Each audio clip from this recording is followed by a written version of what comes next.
गुरु नानक देव जी के 18 वर्ष होने के बाद उनके पिता मेहता कालू ने उन्हें व्यापार में शामिल करने पर विचार किया, क्योंकि उनका मानना था कि यह एक आकर्षक भविष्य होगा और उनके बेटे को अपने उद्यम के बारे में ग्राहकों के साथ बातचीत करने में, दिन बिताने में मजा आएगा। इसे ध्यान में रखते हुए उन्होंने एक भाग्यशाली दिन चुना और भाई बाला को गुरु नानक देव जी का साथी बनाने के लिए बुलाया।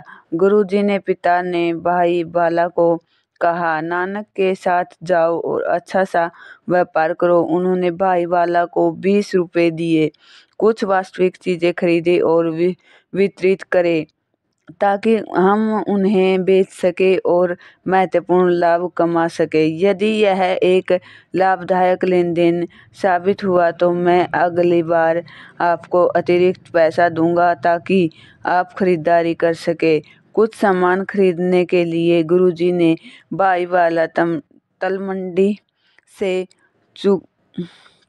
चुकराना की ओर चल पड़े। गांव से 10-12 मील दूर ही चले थे, उन्होंने जंगल में बैठी एक साधु मंडली दिखाई दी। गुरु जी ने भाई वाला से कहा, पिताजी ने हमें कुछ लाभदायक लेन देन करने के लिए कहा है। इन भूखे और नंगे साधुओं को भोजन और कपड़े उपलब्ध कराना है, लाभदायक सौदा है। मैं इस वास्तविक सौदे से दूर नहीं जा सकता। हमें अक्सर इस तरह लाभदायक सौदा करना का मौका नहीं मिलता। भाई वाला के सारे पैसे लेने के बाद गुरु जी ने इसे साधुओं को दे दिए और कहा, मैं सेवा में पेश करता हूँ, आप अपने लिए खाना और कपड़े खरीद ले। साधुओं ने मुखिया ने कहा, बेटा यह पैसा हमारे किसी काम का नहीं है। हम उन जगहों पर नहीं जाते जहाँ लोग रहते हैं, हम जंगल में रहते हैं। अगर तुम इस पैसे से भोजन बनाओगे तो हम इसे स्वीकार कर लेंगे। गुरु नानक और भाई बाला पास के गांव में गए। उन्होंने उस पैसे से भोजन तैयार करवाया और साधुओं के पास लेकर उन्हें बांट दिया। जो धन बचा था उससे नंगे साधुओं के लिए वस्त्र भी ले आए। जब वे तलवंडी के करीब पहुंचे तो गुरुजी ने भाई वाला ने से कहा, तुम अकेले गांव जाओ, मैं इस कुएं पर बैठूंगा। भाई वाला ने गांव में आकर मेहता कालू जी को के बारे में पूछा कि वह कहाँ है। मेहता कालू जी इस बात से क्रोधित थे कि उन्होंने साधु सन्यासियों पर इस प्रकार धन लुटाया है। उन्होंने अपना काम बंद किया है।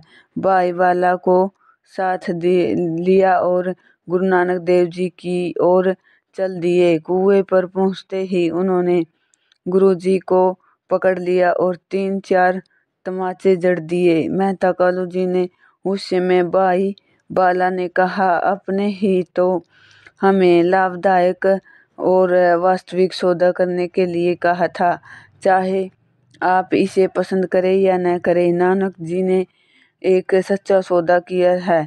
मेहता कालू जी का मानना था कि भाग्य संचय करना ही एकमात्र वास्तविक सौदा है, क्योंकि इस दुनिया में पैसा बड़ेपन का प्रतीक है। धन ज्ञान है और लोग अमीर हैं उन्हें केवल अच्छे, ईमानदार, धर्मनिष्ठ और मानव जाति के मित्र के रूप में देखा जाता है। पैसा कमाने के लिए अपनाए जाने वाले तरीकों पर कोई विचार नहीं किया जाता। सच्चे लेन देन निर्माता ही वे हैं जो अपने साधनों और तरीकों पर विचार करते हैं। सतनाम वाहेगुरु।